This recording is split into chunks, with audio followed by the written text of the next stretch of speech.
Hello, I am Dr. Benjamin Lim at the Urology Department at Sengkang General Hospital. Today, we are going to talk about Uroflowmetry, a test recommended by your urologist. We will walk you through the preparation steps and what you can expect from the Uroflowmetry test.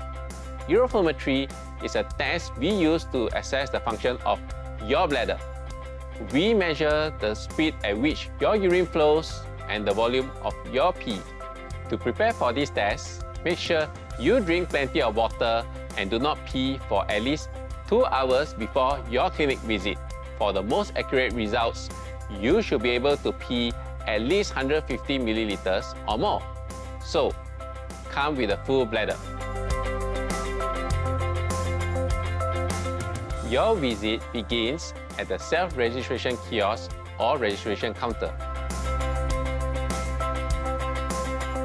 Please inform the Patient Service Associate or PSA that you are here for the Uroflowmetry test. A nurse will explain the steps to prepare for the Uroflowmetry test. If you don't feel the urge to urinate, drink 2 to 4 cups of water and wait for your bladder to fill up. When you feel the urge to urinate, inform the nurse and they will guide you to the Uroflowmetry room. During the Uroflowmetry test, you will pee into a specialized funnel-shaped device that measures the volume and speed of urine flow.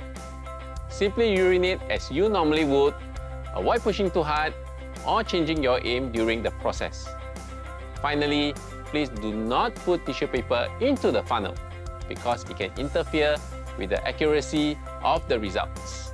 When you are done, please inform the nurse if it feels different from your usual bathroom routine. Now, wait for your queue number to be called for your doctor's consultation.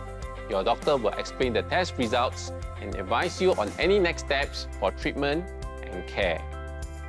I hope this information provides you with a clearer understanding of what to anticipate during your Uroflowmetry assessment.